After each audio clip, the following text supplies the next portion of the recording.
First intending with Foz, Chicago Bears in the mix. Rapping about football, no room for politics. From the windy city, we bring the fire. This podcast hot, raising the bar higher. Touchdown after touchdown, we never settle for less.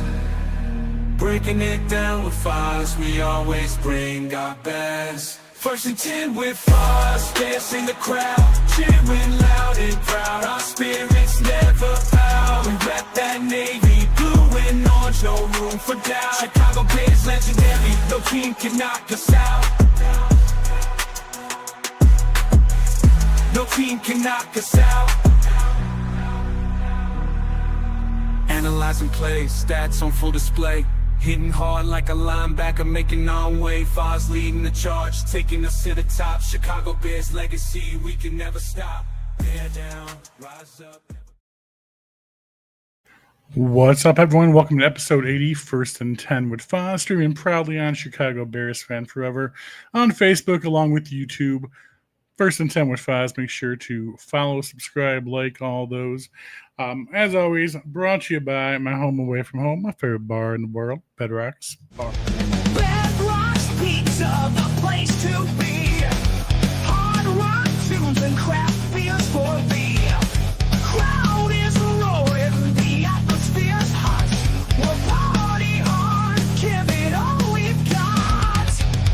This place is our sanctuary. Shout it aloud, let the music play. Bedrock's Pizza, we're here to stay. Good times and memories never before. Under the neon lights, we're all stars. Well, guys, we knew it was going to happen. No, not Mike Maxwell not being here today. Mike Maxwell's sick, everyone. He's trying to get on the show. That wasn't meant to happen. I'm talking about losing people. We were not supposed to lose. Life was going too well. First seed, 9-3. Versus the Packers. Why did it have to be the Packers, everybody? Why did it have to be the Packers? Couldn't have been anyone else. Wouldn't you have rather lost versus the Steelers or versus the Eagles? Did it have to be versus the Packers? It just eats my soul alive. Guys. But what are you going to do? It's the way life goes.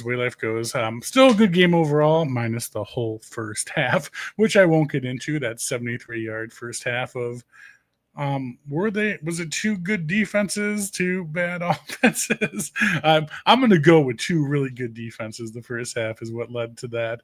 But yeah, horrible first half. I don't know why they were trying to pass so much as they were, especially knowing Green Bay was such a great pass defense and run the ball. We got the Bruise brothers on the ground with Monungwe and Swift. Just run the bar.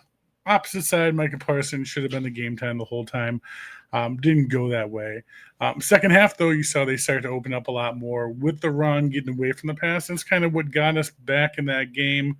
That and Caleb Williams, ladies and gentlemen. Caleb Williams did an absolutely amazing job persevering. He was on his ass so much during that game, scrambling. We had no front line whatsoever. It was a close game. One of the big questions I left with on Sunday was, where was DJ Moore? We had Roma Dunze out for the game. I was really looking for DJ Moore to step up, be that number one receiver we were expecting him to be. But he was a no-show. Nothing whatsoever. So I've seen lots of talk online about him since the game on Sunday. But I don't know. I'm still feeling he's not a happy camper there in Chicago. But we will see.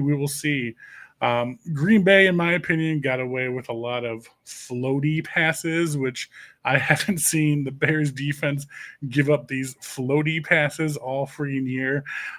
Lots of times the ball would have been intercepted. I mean, we're leading the lead in interceptions, takeaways. I've never seen the other teams get away with some of these passes that Green Bay got away with on Sunday. So yeah, I'm a little pissed off, still a little unhappy. I know we had to lose. Just really wish it wasn't versus Green Bay. Any other team in the world would have been just fine. And then, of course, the end of the game call. Not sure if that was Dan Campbell out there or if that was Ben Johnson or not. I like the aggressiveness, but again, at the same time, I really wish they would have ran the ball. 30 seconds left. They had the 2 timeouts to work with. Could have been a different situation, but Hey, obviously, you and I are not the coaches of the Chicago Bears.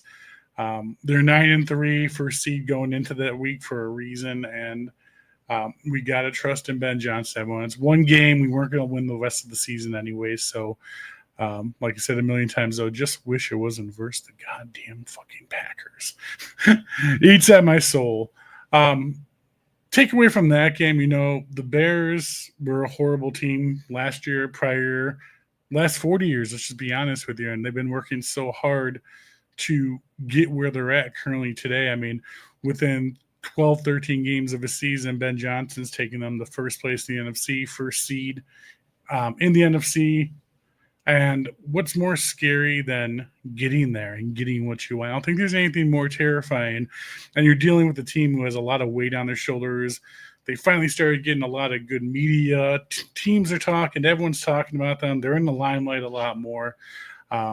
Hopefully Sunday was just a fluke of them not playing to their full potential of what they could play.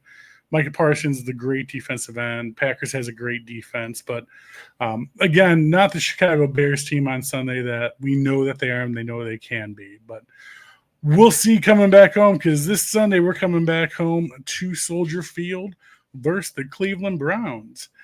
Tonight we have a very special guest in the house, a Browns Superfan who is also a founding member of an amazing tailgate crew, the Muncie Lot Degenerates. I got a chance to meet them over this summer at the Tailgate Hall of Fame in Canton.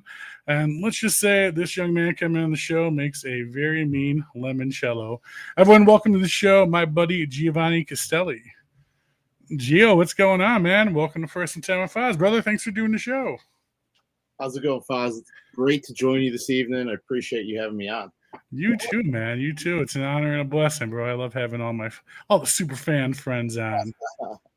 So, brother, let's get into it, man. Let's get to know you a little bit more, man. Obviously, right now you're doing the tailgate thing, Browns super fan, but has it been that way forever? Born and raised a Cleveland Browns fan, living that hard life like us Bears fans? Yeah, absolutely. So, excuse me. I was actually, I've been a Browns fan my whole life, and I fell in love with this team because, growing up, I was 6 years old in 1986, and think about it, back in those days, that's when the Browns were basically captivating this city. I lived in Italy as a young man for a short period of time. And okay, very cool. Cleveland in 1987. I was born in Cleveland in 1980. But when we came back in 87 and went to school, it was the thick of things. Bernie had the whole town captivated. You walk around this place, it was an orange and brown town. Going to school in second grade, there was basically every day that was a dress down day. It was a Browns. Sure. I mean, old Municipal Stadium. You had the drive, the fumble, those landmark games in Browns history. But yeah, I breathe this stuff. My family is a Browns family. I mean, my daughter learned "Here We Go Brownies" probably. See, doesn't it hurt when you bring your children into this life of torture that we felt as Brown and Bears fans? Yeah. It's like, I am bringing you into this curse. I mean, hopefully the Bears are getting better soon. It's funny we talk about that right out the gate, because I actually brought this up over the weekend, at the tailgate. And I said, I was talking to people with kids, and I go, what was the age that they realized that, I ask my daughter every Sunday, are the Browns going to win? And she's still young enough to say, yes, we're going to win, right? For sure. It's the age that she's finally going to be like, Papa, the Browns stink. You know what I mean? That's going to come eventually, right? Right, dude, exactly. Get her a Drake Majors. You get her on a winning team right now. Get that kid some confidence in their life. So I'm saying previous years, it's like, get that kid a Mahomes jersey. Don't let him live this life that I live. It's not worth it.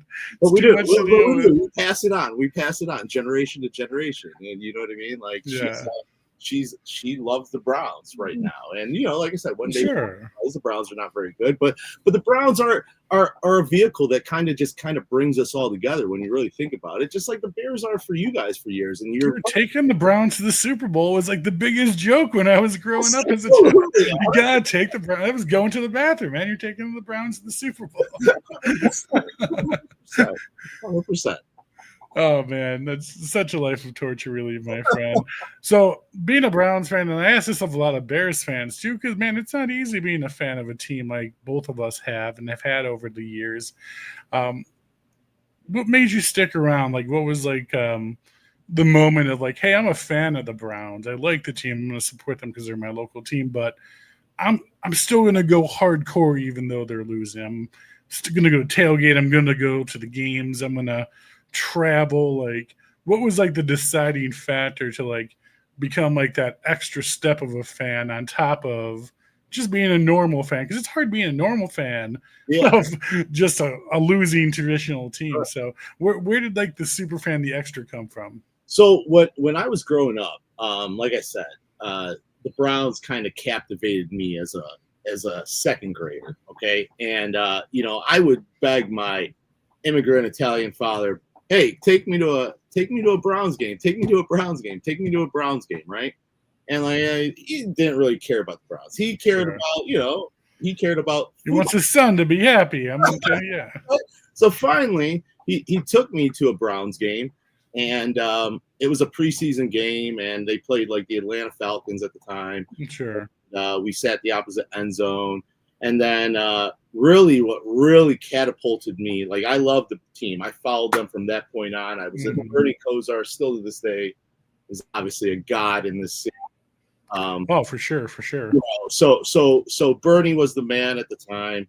And so what really, really like, man, what really hurt was in 1995. I was in high school, and I was going to St. Ed's, and I got the opportunity to volunteer down at the old municipal stadium, and it just so happened to be the same year that they, ended up moving the franchise to Baltimore. So what's interesting about that was every Saturday I got to go down to Old Municipal Stadium, and I used to stuff these things called Junior Dog Pound doggy bags.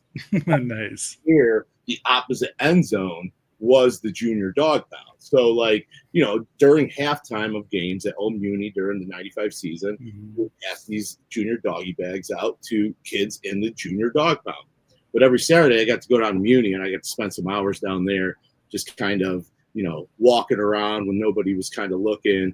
My reward was always to sit on the field for game day and watch games from the sidelines. Oh, dude, that's awesome.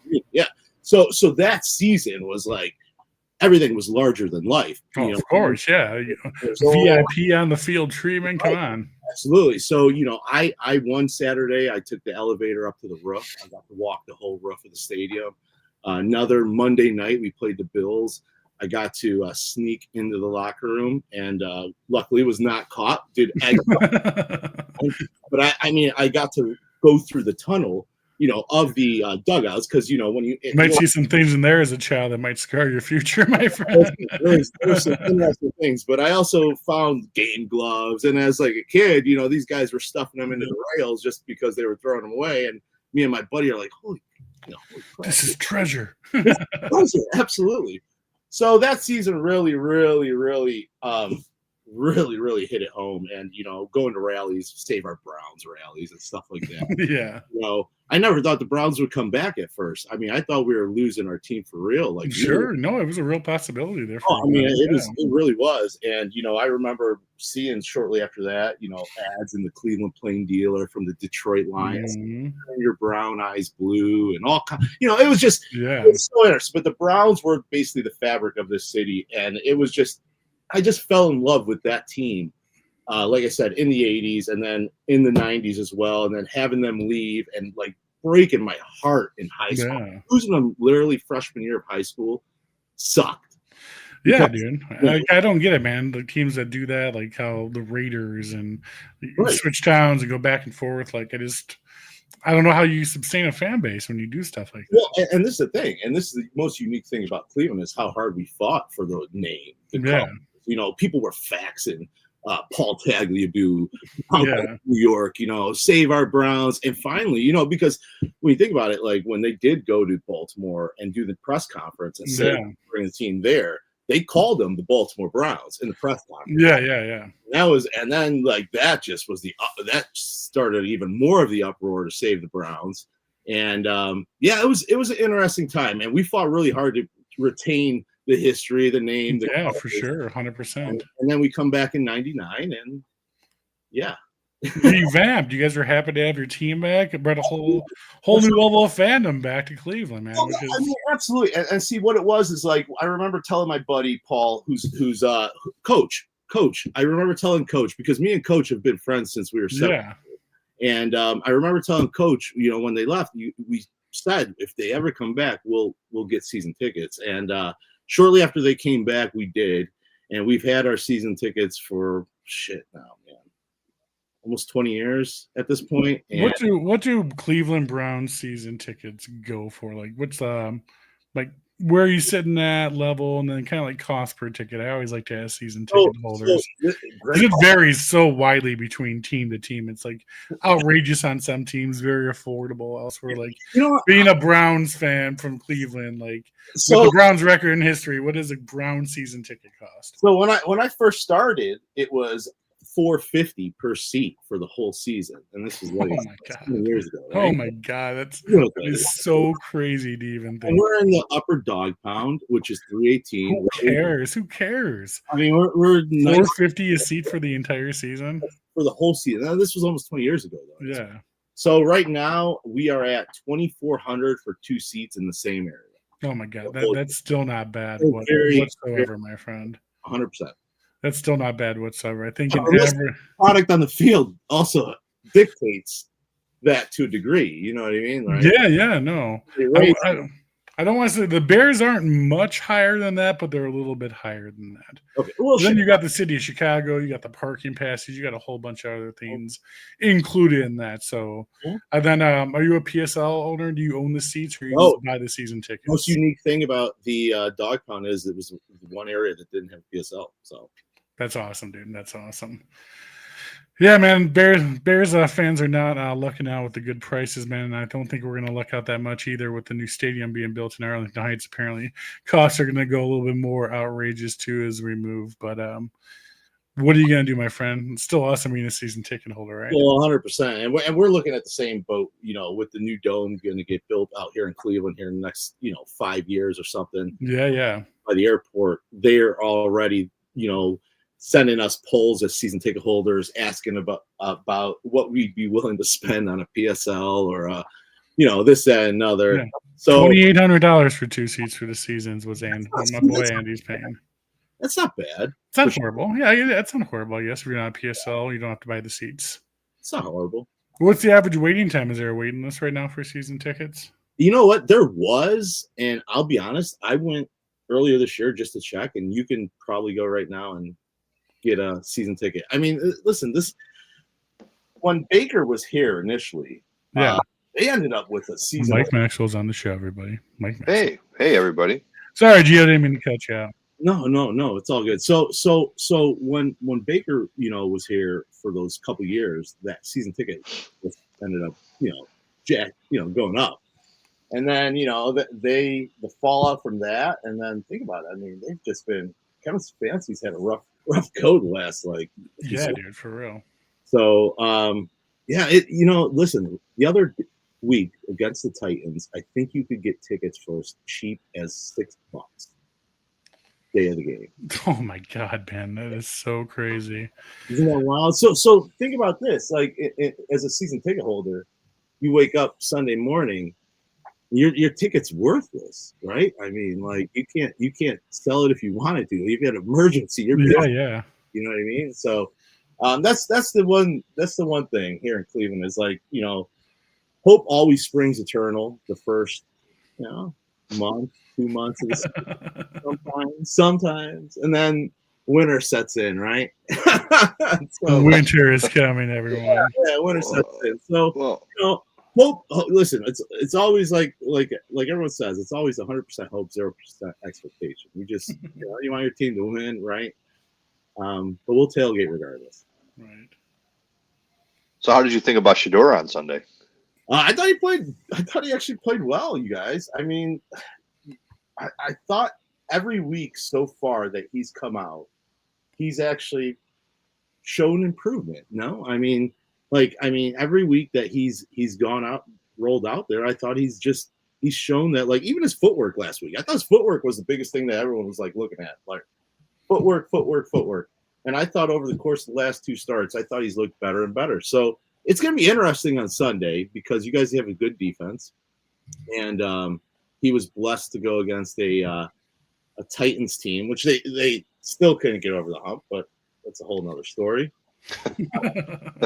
but I thought he's played well because you look at the offense and think about who's he throwing the ball to. I mean, Yeah.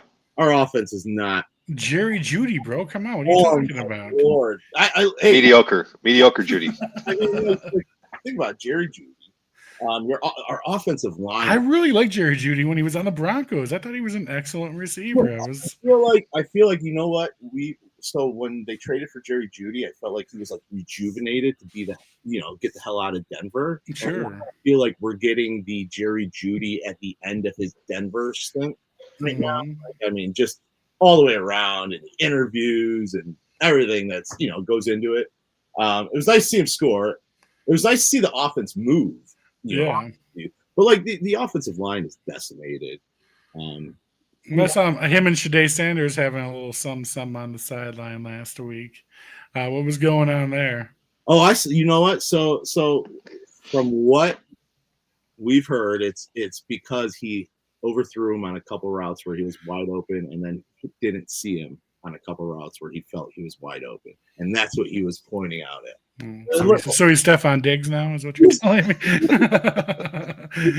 we got the drama of Stephon Diggs on the Cleveland Browns right now. He's a diva. He wants the ball, right? All the wide receivers want the ball, right? They want the ball. They want it in the spot. They love it. You know how it goes. So you're coming out Sunday, 1st and 10 tailgating, Chicago. It's going to be a lovely, bright, sunny day of negative 20 degrees with the wind chill on Sunday. I don't think anyone needs to bring ice. The last time I checked my science, I don't think ice is going to be necessary on Sunday for the game. So the Mooney Lot degenerates, my friend. Let's talk about this wild group of maniacs that you've put together with the coach and the families. And I love to see the personal, like the friends and the tailgate lots and the families and the wives and the kids come together. And you guys did a good job of bringing that to Canton this year. So it's something that really stood out to me. So tell me how it all came to be, man. What makes you such a goddamn degenerate? it was kind of funny. It was kind of a joke initially, like, you guys are, people just call this. You seem like a stand-up guy to me, Giovanni, so I'm not getting too much degenerate from you, so I want to know what's going on here. Well, like I said, it started off as a joke, and basically it was, we just like to have a good time and party, and people started saying, man, you guys are a bunch of degenerates. Well, we would lightly gamble on stupid things, and so like and nothing major, literally stupid shit we would gamble on. Like what kind of things? Give me some example. I love degenerate gambling. That's a whole nother thing. like we have this stupid horse racing game that we play. And, that's great. It's great. I know exactly that what game's you're talking amazing. Yeah, I know exactly what you're talking about. Late nights of that, poker nights, and so like and then we'd go to the bars and hang out, and then we'd go tailgate. This is when we were younger. We would spend the weekend having fun. All right. So anyway, so it was always a joke. And then we just started calling ourselves the Muni Lot Degenerates because we would tailgate all the time as a group.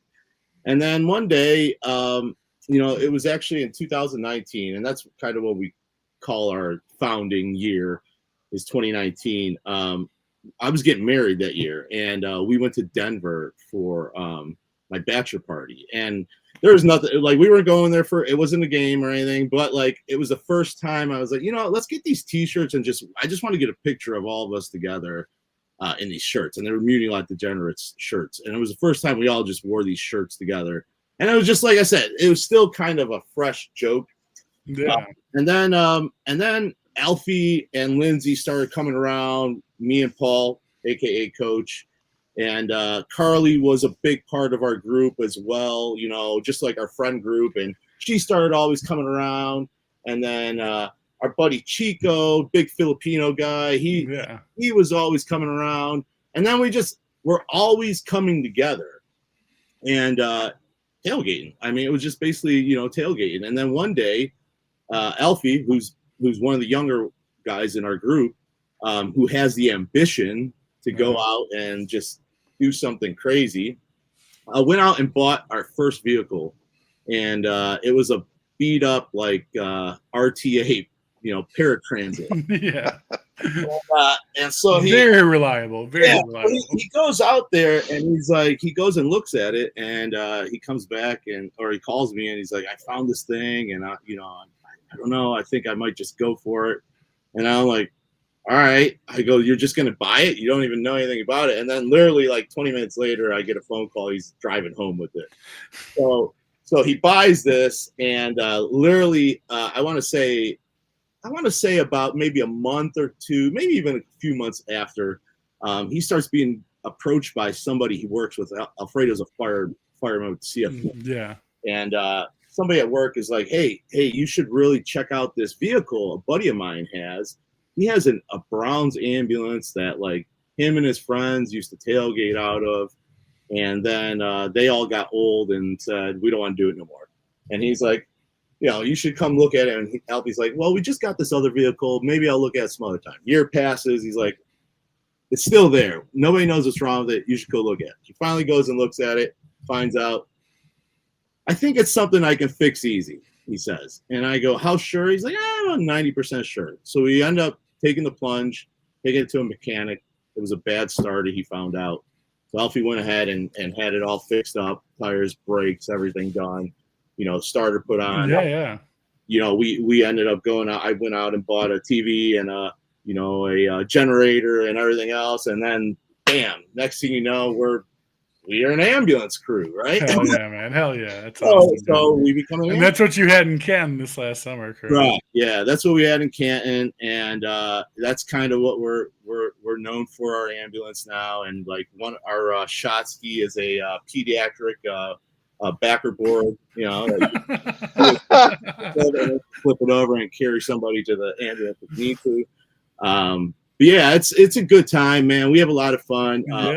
We built a bar for the back of it, and that's where we have our little shot towers that we theme. The Generous Juice in one, and then we theme the other one with our visiting team, whoever's coming into the community lot.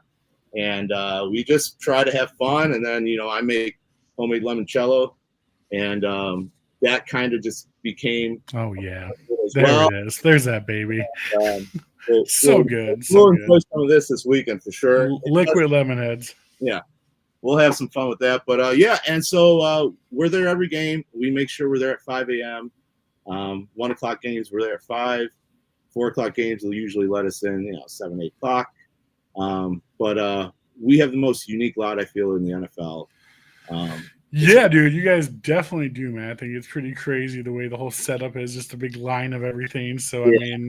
I mean, same pictures, haven't made it out yet. This damn kids are taking away from all my fun from traveling for the NFL. But I will make it there one day, damn it. You need to make it before they move. I'm telling you, it is the more I get to travel around, the more I appreciate and am so grateful for what we have here in Cleveland, because sure. Seen generation after generation is new. Yeah, dude. Well, you'll see the Chicago situation on Sunday, and it's not good, my friend. I mean, even if you park in a handicapped spot, you got to walk 2 miles to your seats, and that's just for the handicapped people. Okay, this is why I stay home. Yeah. Hey, I will never argue that the best seat in the house is on the couch in front of your TV. I will never argue that. It's not the most fun seat in the house, I'll tell you that much, but it is definitely the best. No line for the bathroom, and beer is pretty cheap, so never complain about the home. Now, you're talking about the coach, Maxwell, and you'll enjoy this story over the summer. One of the guys in their tailgate group, the Mooney Lot Degenerates, just was walking around the entire campsite, and he just has this clipboard in his hand. And he's just walking around. People are looking at him like, who the fuck is this guy? Is he like evaluating something? And he's just looking at the clipboard and just walking around. And he'll go to another site and he's just got his clipboard. He's walking around. So finally, me and Lindsay go up to him at one point.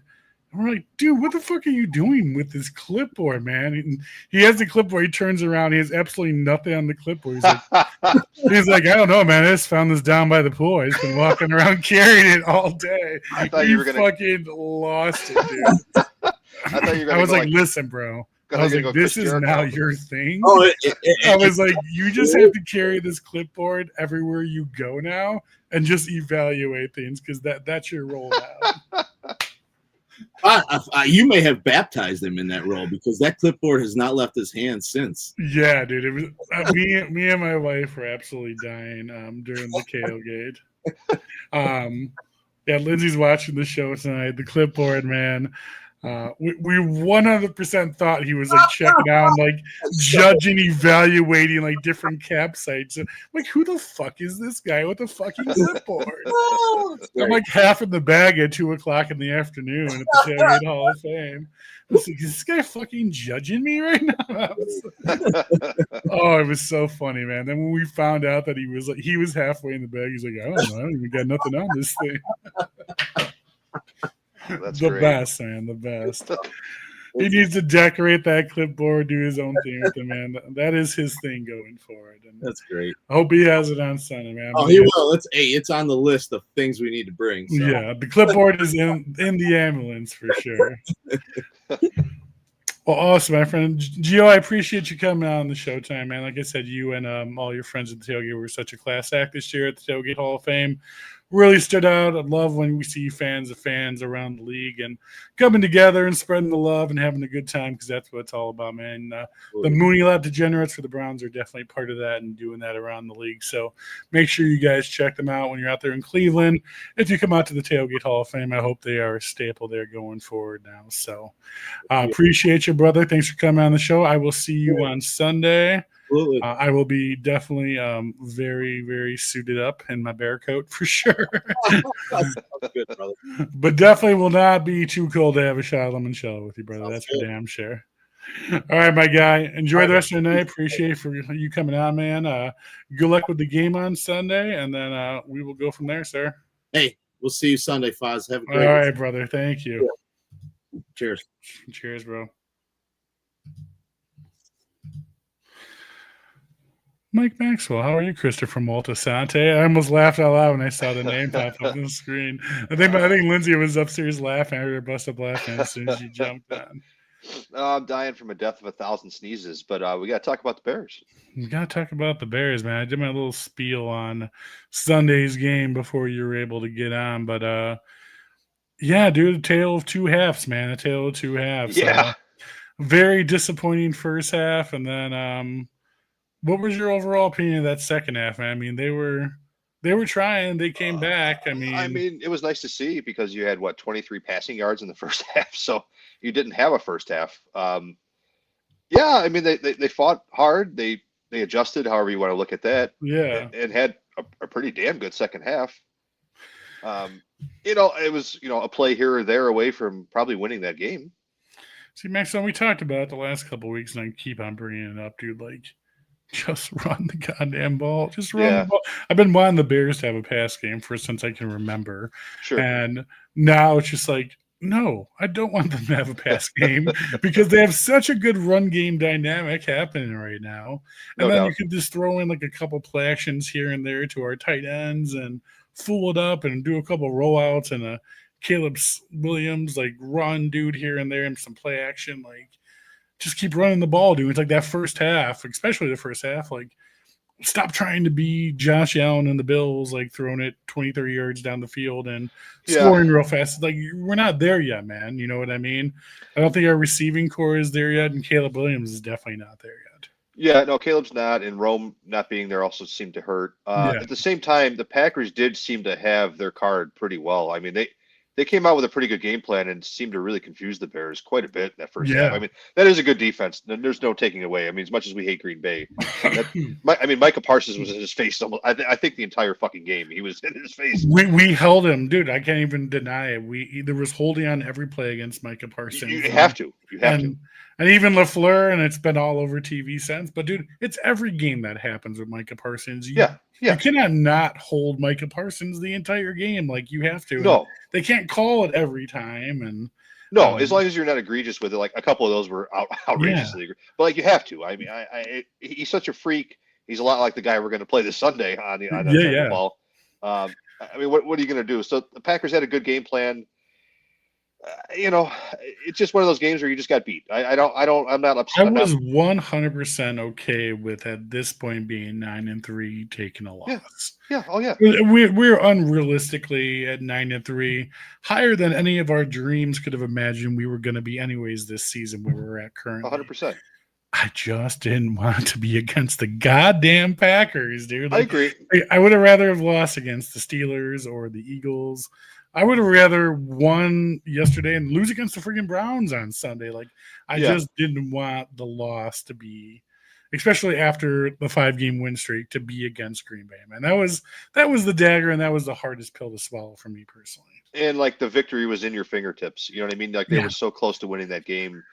Like I said, dude, at the beginning, like was that Dan Campbell calling that play, or was that Ben Johnson calling that play? Because that was a big gamble, man. And like we're not that big of a fucking powerhouse, big ball offense to where you go out and call that play, in my opinion.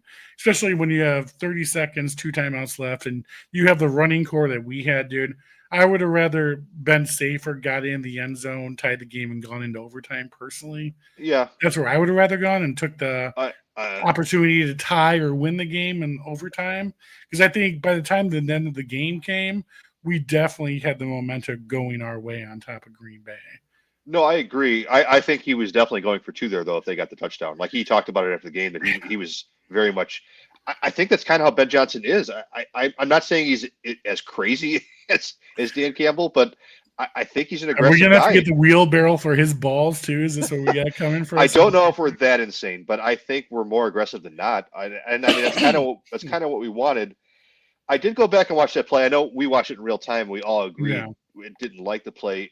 Going back and watching it, I think Caleb was a little late on the read. I think Cole Kmet was open. By the time he threw it, he wasn't open. Yeah. I don't think it was a bad call. I would have preferred probably a run there. Sure. Same time, the Packers seemed to be kind of, the way the defense was set up, they were ready for the run, very much expecting it. So it's just one of those things where it's probably everything was probably right. He just read it, a little too late, and it just didn't work out. And when you're a team like the Bears, where you don't have the overwhelming amount of talent, they have talent, but like they're not going to win every game by 3 touchdowns. It's kind of how it is. Like it's one play here, one play there is the difference between all their games. On the flip side of the coin, you didn't get your doors blown off in Green Bay. So yes, moral victories suck, and I'm not here for that. But sure, they fought their balls off in the second half to get back in the game. They tied it at one point. They got beat. Green Bay had some good plays. Jordan Love had a good game, no doubt about it.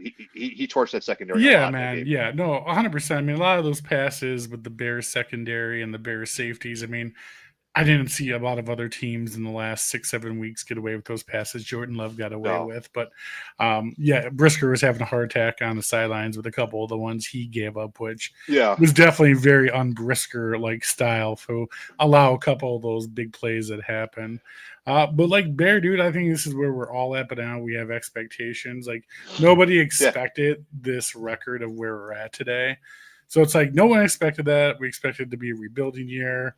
6, 7, 8 wins, maybe tops, but like we entered this week, dude, like 9-3, first place in the division, first seed in the NFC. It's just like, holy shit! Like this is something we've been praying for and wanting for God knows how long we can remember. So now it's like, where do you quickly shift from like, oh, I'm just happy the Bears are doing okay, to like, now we're going to win. Now we're going to be on top. Like, where's that happy medium, like, to keep your expectations? It's a good question, and I think every Bears fan's asking it to themselves.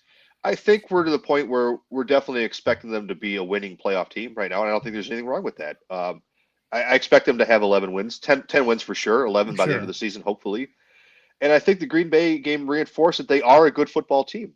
Are they a great team that's gotten completely in that upper echelon yet? Like the Eagles, and take away the season all the way around. But like, the last few years, the Eagles, the Chiefs, those kind of teams. I don't powerhouse teams of the previous years. We're not there yet, but I think we're at the top of the middle, if that makes sense. Sure. Like I think we're, a top 12 team. Yeah. Are we a top 7, 8 team? I don't know.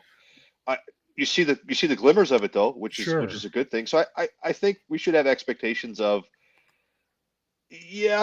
moral victories suck, and this one maybe was, but we should expect them to be a winning team. I think Ben Johnson's instilling that culture. Yeah, 100%, man. I mean, what do we have no choice but to move forward from it.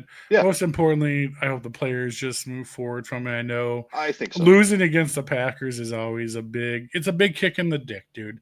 It's always a big kick in the dick. It's the one game every year that everyone's excited for. Bears players are excited for. Bears fans expect to lose every other game traditionally, how we've been. And then it's always that Packers game. You always want that win versus the Packers. And I mean, one win in the last 10 years at the end of the last season. Yeah.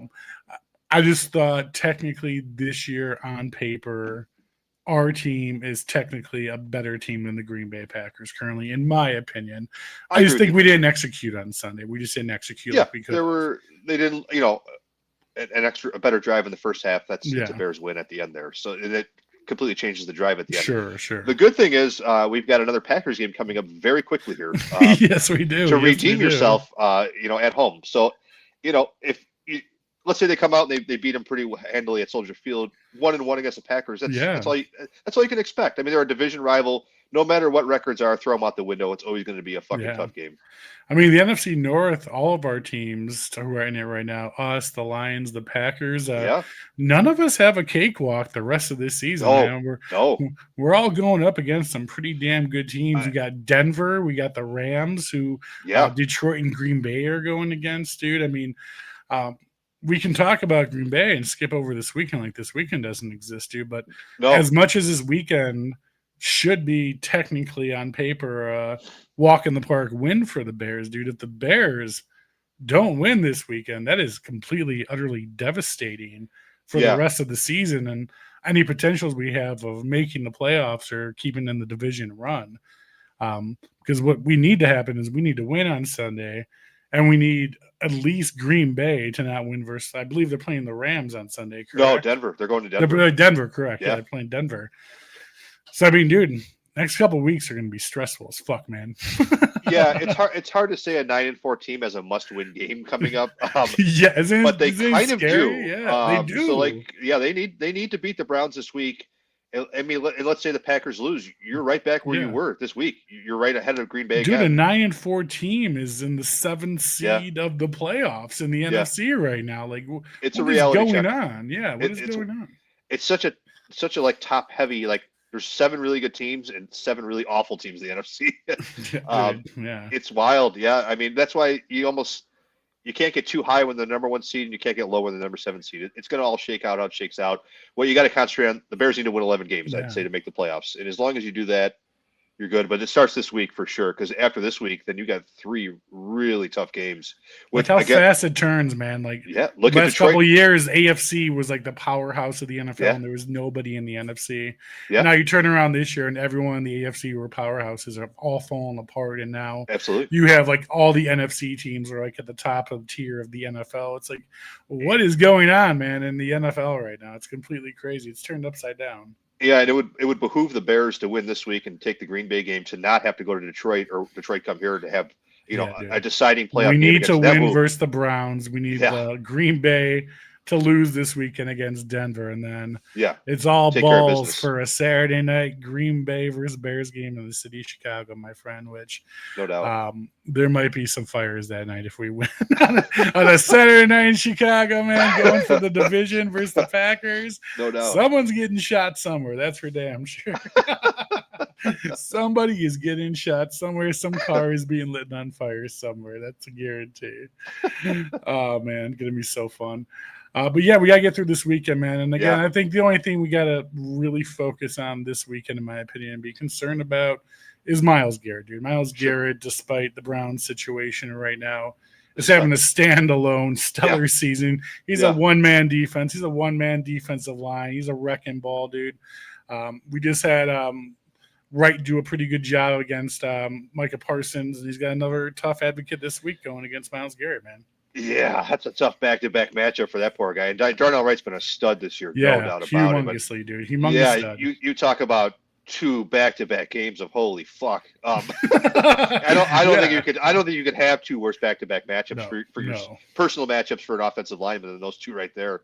The Browns have a very good defense. There's no doubt about it. So it's a cakewalk from the aspect of you've got a rookie quarterback who did play pretty good last week. Yeah. But you got a veteran defensive coordinator, Dennis Allen, should be able to dial up Yeah. more than enough defensive plays to really make him uncomfortable. But flip side of that I'm coin a little bit more worried about Myles Garrett than I am Michael definitely. Parsons, to be honest with you. Michael Parsons is a beast, don't get me wrong, but dude, Myles Garrett is an animal, dude. And yeah, he's another level. Yeah, he's another level, dude. Like he's like Micah Parsons and Max Crosby on crack together, dude. Like he's unreal, dude. Like he's somebody you don't want to see on the other side of the line, dude. No, we don't want him setting any kind of sack records here in Chicago. So definitely, yeah. Whatever we got to do, double team him, triple team him, whatever the hell, because the rest of the offensive line is held up pretty good.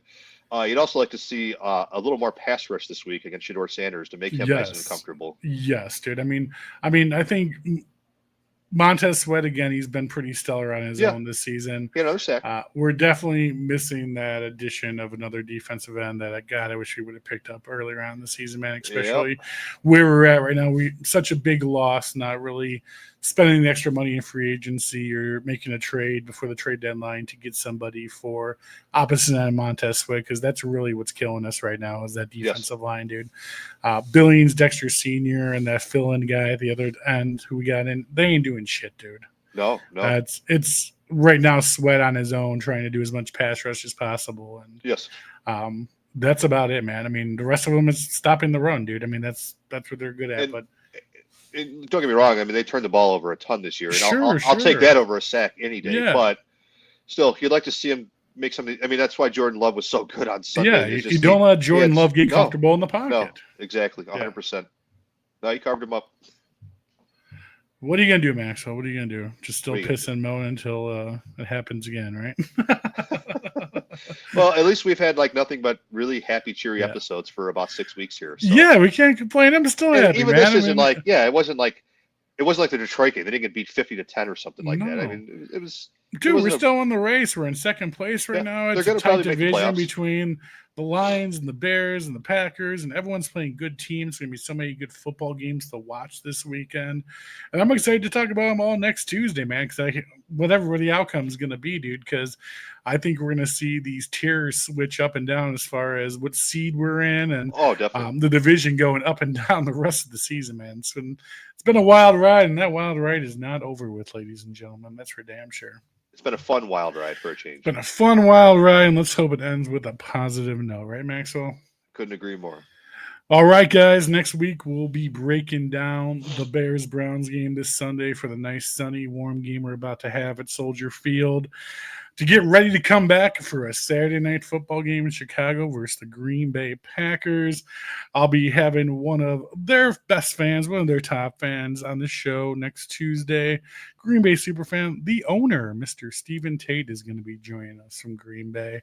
One of the OG fans doing it with Frozen Tundra all these years, man. It'll be a good time to have on the show. Other than that, guys, we appreciate you tuning in. I wish we were talking about a Bears win over the Packers this week. But, again, just not in the cards, not in our favor this week. But maybe in 2 weeks we will. Be sure to like and comment on tonight's show. Share every episode.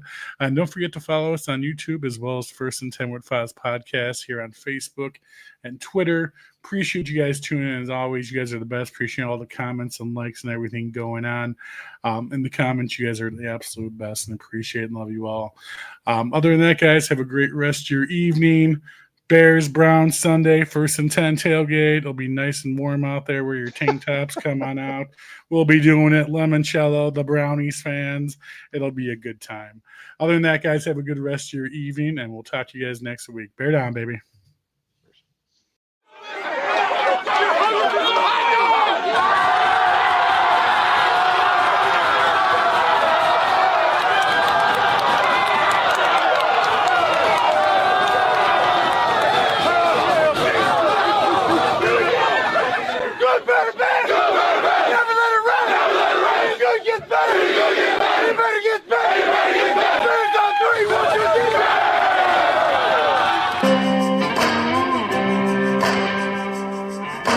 Out in the windy city, well, the Bears are on the prowl. Soldier Field is a rocking, man, and the fans are getting loud. With a legacy of legends from Peyton to Buckus, the Navy and the Orange are in charge, man, and victory we trust. Tailgates and touchdowns, it's a Sunday